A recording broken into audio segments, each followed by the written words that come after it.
kehadirat Allah Subhanahu wa taala yang telah memberikan kami kesempatan untuk hadir di tempat yang berbahagia ini.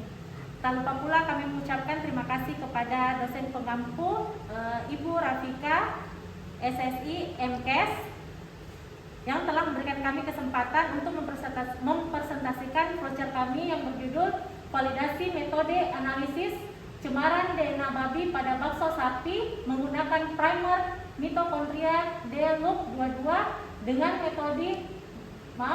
metode polymerase chain reaction atau biasa kita sebut dengan PCR.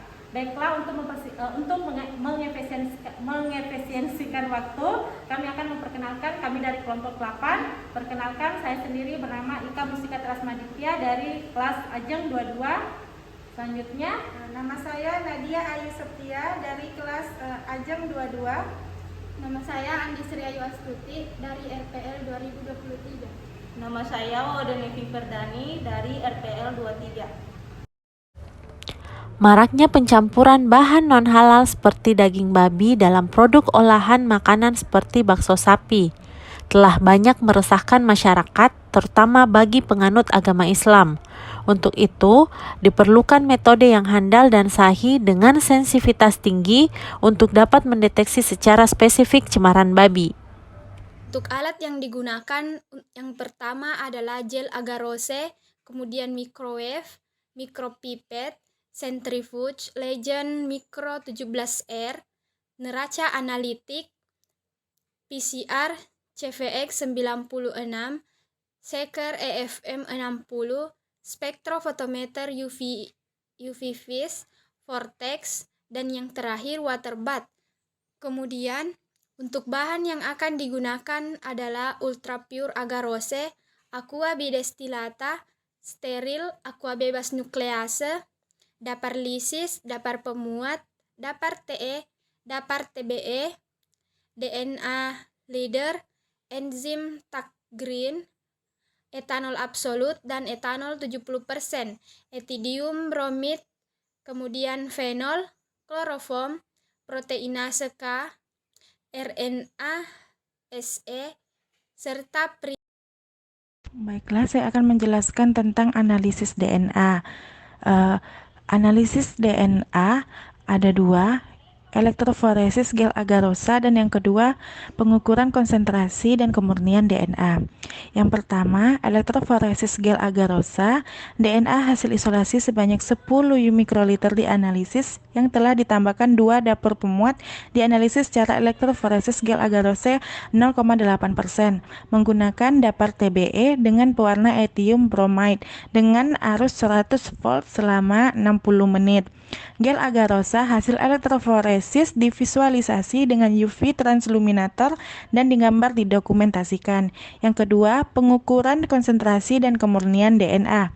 DNA sebanyak 2 mikroliter ditambahkan 998 mikroliter aqua bidestilata steril dalam tub, dihomogenkan kemudian diukur dengan spektrofotometer UV pada panjang gelombang 260 dan 280 nanometer. Konsentrasi DNA hasil isolasi dihitung dari A260 dikalikan faktor pengencerannya dan konstanta serapan DNA murni pada panjang gelombang 260 nanometer dengan satu absorbansi unit mengandung 50 mg atau mililiter DNA. Selanjutnya ada analisis DNA babi dengan PCR. Amplifikasi dengan PCR dilakukan dengan penggunaan campuran reaksi 20 mikroliter yang terdiri dari 2 mikroliter 50 NG isolan DNA, 1 mikroliter masing-masing primer forward dan reverse 500 nanometer, dan 6 mikroliter aqua bebas nukleas. Pengujian mengikuti kondisi suhu 95 derajat Celcius, aktivasi enzim atau denaturasi awal selama 30 detik. Selanjutnya diikuti dengan 30 siklus 95 derajat Celcius selama 5 detik, tahapan denaturasi 59 derajat Celcius selama 30 detik, tahap hibridisasi atau annealing, dan 72 derajat Celcius selama 10 detik. Baiklah, selanjutnya hasil dan pembahasan. Pada tahap penelitian ini, dilakukan terlebih dahulu isolasi DNA dari tiap sampel yang dianalisis. Tahapan ini bertujuan untuk mendapatkan DNA template dari setiap sampel. Hasil molekul DNA yang telah diisolasi, divisualisasi dan dianalisis dengan menggunakan elektroforesis gel agarose 0,8% untuk memastikan bahwa molekul DNA dari sampel telah terisolasi atau tidak. Pada gambar 1, gambar 2, gambar 3 menunjukkan hasil isolat DNA. Dari hasil elektroforegram, gambar 1, gambar 2, dan gambar 3, terlihat bahwa isolat yang dihasilkan cukup baik yang ditandai dengan terisolasinya molekul DNA. Tahapan selanjutnya adalah penentuan konsentrasi dan kemurnian DNA hasil isolasi dengan menggunakan spektrofotometer UV vis pada panjang gelombang 260 nanometer dan 280 nanometer. Panjang gelombang 260 nanometer digunakan dalam penelitian ini karena pada panjang gelombang tersebut daya serapan sinar oleh nukleotida maksimal, sedangkan penyerapan maksimal oleh protein dicapai pada panjang gelombang 280 nanometer. Berdasarkan hasil elektroforegram pada gambar 4 menunjukkan bahwa metode PCR menggunakan primer de loop 22 pada pengujian validasi metode dengan parameter uji spesifitas dari kedua daging mentah yaitu daging sapi dan daging babi dapat dilihat dari jalur 6 dan 7. Primer ini dapat dikatakan memiliki spesifitas yang baik ditunjukkan dari jalur 6 daging sapi dan 7 daging babi yang dimana jalur 7 menghasilkan pita yang berada di bawah DNA leader. DNA leader merupakan DNA yang standar diketahui ukurannya 250 sampai 10.000 bp yang digunakan untuk penentuan ukuran fragmen dengan membandingkan mobilitas fragmen DNA yang dihasilkan.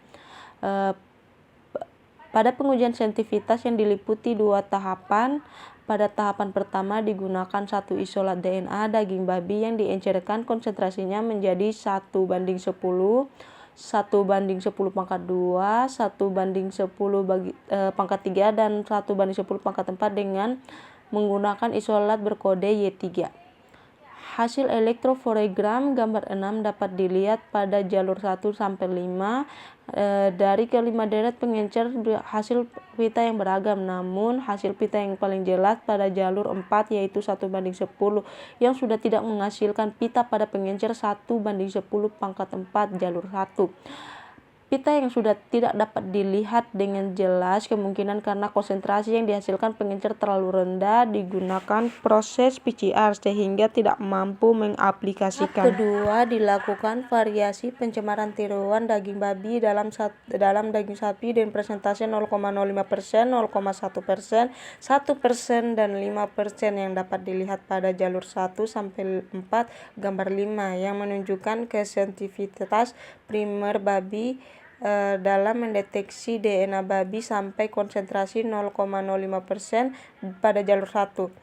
Sementara hasil pita yang dihasilkan tampak sangat tipis seiring dengan berkurangnya konsentrasi pencemaran DNA babi. Ketebalan pita yang lebih besar ditunjukkan pada jalur 4 dan 5 dan 6, sedangkan pita jalur lain menunjukkan pita yang tunggal, kurang terang, dan tidak utuh. Namun hal ini bukan dipengaruhi oleh desain primer serta variasi konsentrasi yang digunakan, tetapi bisa saja disebabkan oleh kesalahan teknik yang saat proses sampel dikarenakan terjadi degradasi dan fragmentasi sehingga pita DNA tipis.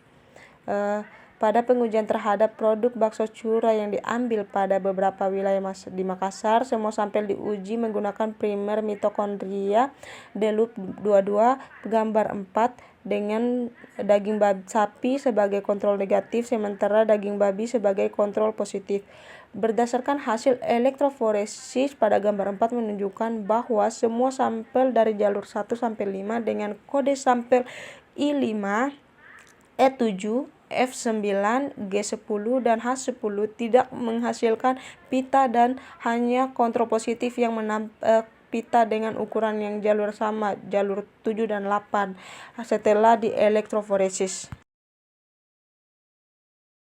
Hal ini mengindikasikan bahwa sampel bakso curah di wilayah Kota Makassar aman dikonsumsi dan tidak mengandung daging babi.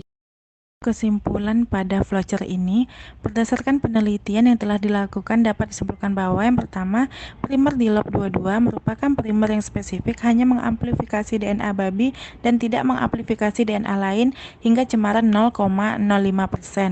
Dan pada serial pengenceran DNA babi 1:10⁻3.